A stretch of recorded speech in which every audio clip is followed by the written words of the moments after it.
नमस्कार साथियों, latest crack में आप सभी का हार्दिक स्वागत है। दोस्तों, आज के वीडियो में हम पर्यावरण के उन महत्वपूर्ण चुनिंदा प्रश्नों को हल करेंगे जो एग्जाम में बार बार पूछे जाते हैं। तो चलिए दोस्तों, शुरू करते हैं अपना वीडियो। पहला प्रश्न है, राष्ट्रीय पाठ्यचर्या की रूपरेखा 2000 के अनुसार पर्यावरण अध्ययन को किस कक्षा के समूह में रखा गया है? स्थान दिया गया है। तो ऑप्शन है इसके पहली और दूसरी कक्षा, तीसरी और पांचवी कक्षा, छठी से आठवीं कक्षा, नवीं और 10वीं कक्षा। तो दोस्तों, राष्ट्रीय पाठ्यचर्या रूपरेखा जो 2000 बनी थी उसके अनुसार ऑप्शन बी सही हो जाएगा कि तीसरी से पांचवी कक्षा में भी अब पर्यावरण पढ़ाया जाएगा। तो चलिए दोस्तों, अगला प्रश्न देखते हैं। अगला प्रश्न है हमारा, भूकंप की तरंगों को निरूपित करता है सिस्मोग्राफ, इलेक्ट्रोकार्डियोग्राफ, टर्मोग्राफ या फिर पॉलीग्राफ। तो दोस्तों, इसका सही उत्तर हो जाएगा ए, सिस्मोग्राफ। सिस्मोग्राफ है जो वो भूकंप की तरंगों को नापता है, मापता है। चलिए अगला प्रश्न है, मानव पर्यावरण संबंध एक डैश संकल्पना है। तो दोस्तों, इसमें आपको बताना है कि कौन सी संकल्पना होगी, ऋणात्मक होगी, धनात्मक होगी, संज्ञानात्मक होगी या इनमें से सभी होगी। तो दोस्तों, इसका सही उत्तर हो जाएगा धनात्मक। चलिए अगला प्रश्न है, किसी श्रृंखला की प्रथम कड़ी सदैव हरे पादप होते हैं। जो खाद्य श्रृंखला होती है दोस्तों, उसकी जो प्रथम कड़ी होती है वो हरे पादप होते हैं, सबसे प्रथम कड़ी, क्योंकि वे विस्तृत रूप से फैले होते हैं, वे मृदा से जुड़े हुए होते हैं, वे सूर्य के प्रकाश में CO2 को स्थिरीकृत करते हैं या फिर उनमें जड़ें होती हैं। तो इसका ऑप्शन सही हो जाएगा दोस्तों सी, वे सूर्य के प्रकाश में CO2 को स्थिरीकृत करते हैं। चलिए अगला प्रश्न है हमारे सामने, पृथ्वी की सतह का कितना प्रतिशत भाग जल से घिरा हुआ है? ऑप्शन है 60%, 71%, 77 या फिर 80%। तो इसका सही उत्तर हो जाएगा बी, 71%। चलिए अगला प्रश्न देखते हैं।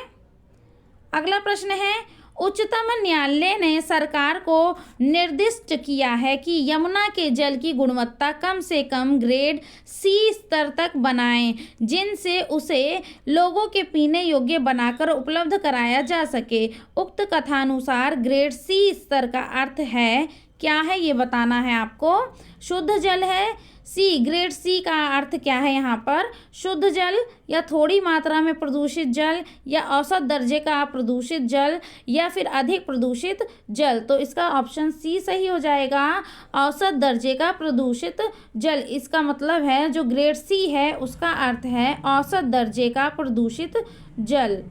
चलिए अगला प्रश्न है दोस्तों, काजीरंगा राष्ट्रीय उद्यान किसके लिए प्रसिद्ध है? बाघ के लिए, भालू के लिए, एक सींग वाला गैंडे के लिए या हंगुल के लिए? तो दोस्तों, जो काजीरंगा राष्ट्रीय उद्यान है वो एक सींग वाले गैंडे के लिए प्रसिद्ध है। चलिए अगला, और ये राज्य असम राज्य में है। चलिए अगला प्रश्न देखते हैं। अगला प्रश्न है, विश्व पर्यावरण दिवस मनाया जाता है तो 22 मार्च को, 22 अप्रैल को या 5 जून को या फिर 15 जून को? तो दोस्तों, सही उत्तर है सी ऑप्शन, 5 जून को। चलिए अगला प्रश्न है दोस्तों, DDT है, DDT क्या है ये बताना है। खरपतवार निवारक है, जैव निम्नीकरणीय प्रदूषक है या अजैव निम्नीकरणीय प्रदूषक है या एंटीबायोटिक है? तो दोस्तों, इसका सही उत्तर हो जाएगा सी, अजैव निम्नीकरणीय प्रदूषक है। अगला प्रश्न है दोस्तों, निम्नलिखित में से कौन सा ऊर्जा का स्रोत पर्यावरणीय प्रदूषण नहीं करता है? इसमें से कौन सा स्रोत है जो पर्यावरणीय प्रदूषण नहीं करता है, मतलब कि प्रदूषण बिल्कुल भी नहीं फैलाता है? नाभिकीय ऊर्जा है, सौर ऊर्जा है, कोयला है या फिर पेट्रोलियम है? देखिए, यहाँ से आपसे पूछा गया ऊर्जा का स्रोत पूछा गया है, तो यहाँ पे सौर ऊर्जा जो है वो बिल्कुल भी प्रदूषण नहीं फैलाता है। चलिए अगला प्रश्न है, अम्लीय वर्षा का कारण निम्नलिखित में से किसकी सांद्रता में वृद्धि है? किसकी सांद्रता में वृद्धि है ये बताना है। ऑप्शन है SO2 तथा NO2, CO तथा CO2, CO तथा N2 और धूल तथा O3। तो इसका ऑप्शन ए सही हो जाएगा, SO2 तथा NO2। चलिए अगला देखते हैं। अगला प्रश्न है दोस्तों, वायुमंडल की सबसे निचली परत क्या कहलाती है? तो दोस्तों वायुमंडल की सबसे निचली परत क्षोभमंडल कहलाती है कि समताप मंडल कहलाती है, आयन मंडल या ओजोन मंडल? तो इसका सही उत्तर हो जाएगा क्षोभमंडल। जो सबसे निचली परत है वो क्षोभमंडल कहलाती है। चलिए अगला प्रश्न है, रेड डाटा बुक में सम्मिलित हैं, इसमें बताना है एक जो रेड डाटा बुक होती है उसमें किसके बारे में लिखा जाता है? विलुप्त हो रहे जीवों के बारे में, सुभेद्य जीवों के बारे में, आपत्तिग्रस्त जीवों के बारे में, या फिर इनमें से सभी? तो इसका सही उत्तर हो जाएगा दोस्तों ए, विलुप्त हो रहे जीवों के बारे में। चलिए अगला प्रश्न है। अगला प्रश्न देखिए, अपने पर्यावरण की स्वच्छता और शुद्धता का मूल्यांकन करना प्रमुख उद्देश्य है। तो कौन सा है ये बताना है। संज्ञानात्मक क्षेत्र का, या भावनात्मक क्षेत्र का, या मनोकार्यात्मक क्षेत्र का, या उपयुक्त में से कोई नहीं? तो दोस्तों इसका सही उत्तर हो जाएगा बी, भावनात्मक क्षेत्र का। चलिए अगला प्रश्न है। अगला प्रश्न हमारे सामने, सागरीय खरपतवार महत्वपूर्ण स्रोत है। जो सागरीय खरपतवार होते हैं, जो सागर के अंदर जो खरपतवार उगते हैं, वो किसका महत्वपूर्ण स्रोत है ये बताना है आपको। क्लोरीन का है, ब्रोमीन का है, सी आयोडीन के हैं, या फिर लोहे का? तो इसका सही उत्तर हो जाएगा डी, आयोडीन के। जो सागर में जो होता है, जैसे कि आप जानते हैं सागर का जो पानी होता है वो नमकीन होता है, उसमें आयोडीन भी होता है। उसी तरह से जो उसमें खरपतवार उगते हैं वो भी आयोडीन के स्रोत होते हैं। चलिए अगला प्रश्न। अगला प्रश्न है, मोनाल उत्तराखंड के अतिरिक्त किस राज्य का राजकीय पक्षी है? बताना है कि उत्तराखंड के अलावा कौन से राज्य का राजकीय पक्षी है। अरुणाचल प्रदेश का, जम्मू कश्मीर का, हिमाचल प्रदेश का, या मेघालय का? तो दोस्तों इसका सही उत्तर हो जाएगा हिमाचल प्रदेश का। अगला प्रश्न देख लेते हैं दोस्तों। अगला प्रश्न है, ओजोन परत की मोटाई नापने की इकाई है, कौन सा है? डेसिबल, डॉप्सन इकाई है, पास्कल है, या वेबर है? तो इसका सही उत्तर हो जाएगा बी, डॉप्सन इकाई। चलिए अगला प्रश्न। अगला प्रश्न है, सामाजिक वानिकी का उद्देश्य है। जो सामाजिक वानिकी है उसका क्या उद्देश्य है ये बताना है। ऑप्शन ए है पर्यावरणीय, सामाजिक व ग्रामीण विकास में मदद के उद्देश्य से वनों का प्रबंध करना, या ग्रामीण क्षेत्रों में चकबंदी करना, या वन्य प्राणियों का संरक्षण करना, या चारागाहों का विकास करना। तो जो सामाजिक वानिकी है उसका उद्देश्य ऑप्शन ए सही हो जाएगा, पर्यावरणीय, सामाजिक व ग्रामीण विकास में मदद के उद्देश्य से वनों का प्रबंध करना है। चलिए अगला प्रश्न देख लीजिए। अगला प्रश्न है, चिपको आंदोलन की जनक गौरा देवी द्वारा चिपको आंदोलन किस गांव में प्रारंभ किया गया था? रैणी गांव में, मानमती गांव में, थिरपाक में, या हाट गांव में? तो इसका सही उत्तर हो जाएगा दोस्तों रैणी गांव में। चलिए अगला प्रश्न। जब ध्रुव से भूमध्य रेखा की ओर बढ़ते हैं तब जैव विविधता बताना है बढ़ती है, घटती है, स्थिर रहती है, या इनमें से कोई नहीं?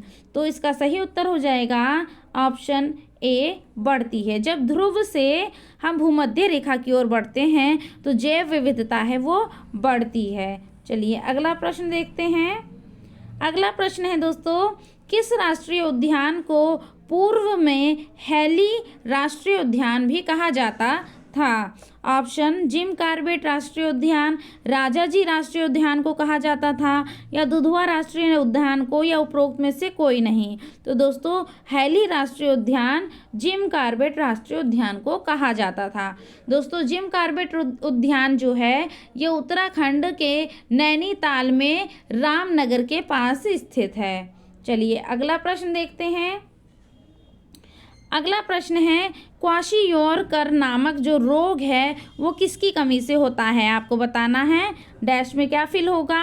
कार्बोहाइड्रेट की कमी से, प्रोटीन की कमी से, या विटामिन की कमी से, या फिर आयोडीन की कमी से। तो दोस्तों इसका ऑप्शन बी सही हो जाएगा, प्रोटीन की कमी से। चलिए अगला प्रश्न देख लीजिए। अगला प्रश्न है, वन्य प्राणी सप्ताह प्रति वर्ष मनाया जाता है। प्रति वर्ष कब मनाया जाता है?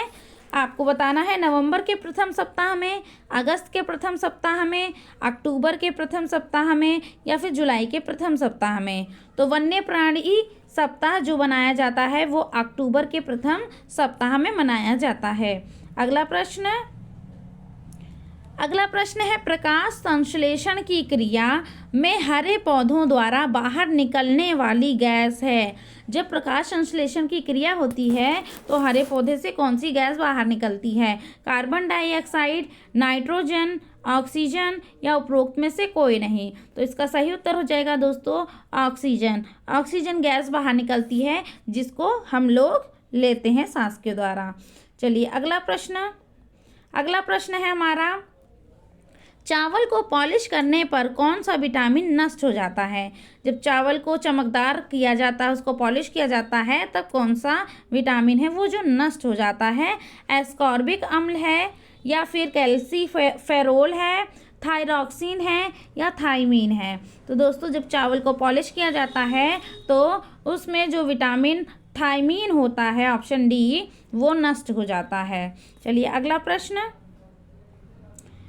प्रश्न है, नीली क्रांति संबंधित है, किससे संबंधित है बताना है? दुग्ध उत्पादन से, पुष्प उत्पादन से, मत्स्य उत्पादन से, या फल उत्पादन से। तो दोस्तों इसका सही उत्तर हो जाएगा मत्स्य उत्पादन से, नीली क्रांति। देखिए दोस्तों इसको याद करने का एक और तरीका है, जैसे कि समुद्र में आप देखेंगे पानी नीला नीला होता है, उसी तरह से मत्स्य उत्पादन उससे रिलेट कर लेंगे कि नीले नीले पानी में मछली ही रहती है। चलिए अगला प्रश्न देख लीजिए। अगला प्रश्न है, इनमें से कौन मानव पर्यावरण का एक घटक नहीं है? भूमि नहीं है, धर्म नहीं है, समुदाय नहीं है, परिवार नहीं है। तो मानव पर्यावरण से एक घटक नहीं है जो वो है धर्म। चलिए अगला प्रश्न, कंटीली झाड़ियाँ पाई जाती हैं, कहाँ पाई जाती हैं बताना है? गर्म तथा आर्द्र विषुवतीय जलवायु में, गर्म तथा शुष्क मरुस्थलीय जलवायु में, शीतल ठंडे ध्रुवीय जलवायु में, या इनमें से कोई नहीं। तो दोस्तों इसका ऑप्शन बी सही हो जाएगा, गर्म तथा शुष्क मरुस्थलीय जलवायु में कंटीली झाड़ियाँ पाई जाती हैं। चलिए अगला देखते हैं। अगला है, स्वर्णिम रेशा इनमें से किसे कहा जाता है? चाय को कहा जाता है, कपास को कहा जाता है, जूट, या फिर रबड़ को। तो इसका सही उत्तर हो जाएगा बी, कपास। कपास को स्वर्णिम रेशा कहा जाता है। चलिए अगला प्रश्न है, पृथ्वी का जुड़वा ग्रह इनमें से किसे कहते हैं?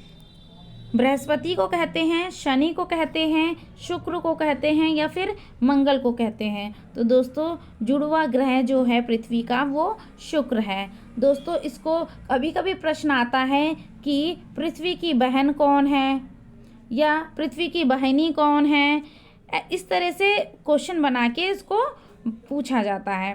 तो दोस्तों आज का हमारा 30 प्रश्नों का सीरीज़ जो थी वो यहीं पे समाप्त होती है। दोस्तों मैंने एक और वीडियो बनाया है क्रांति से संबंधित वीडियो, जो भी बहुत ही जल्दी अपलोड करने वाली हूँ। तो दोस्तों आप उसे ज़रूर देखिएगा, उसमें सभी तरह की क्रांतियाँ हैं और क्रांतियों से संबंधित एक प्रश्न अवश्य आता है। तो दोस्तों आप ज़रूर उसको देख लीजिएगा ताकि आपको 1 नंबर पक्के मिल सकें। तो इसके लिए आपको दोस्तों मेरा चैनल सब्सक्राइब करना पड़ेगा, और आप अगर मेरे चैनल पर नए हैं तो ज़रूर सब्सक्राइब करिए, और मेरा जो चैनल है उसको लाइक भी करिए दोस्तों, और नोटिफिकेशन का बेल है जो उसको ज़रूर प्रेस करिएगा, क्योंकि आपको मेरे जितने भी वीडियोज़ हैं वो समय पर आपको मिल जाएंगे उससे। तो चलिए दोस्तों मिलते हैं अगले वीडियो में, तब तक के लिए नमस्कार।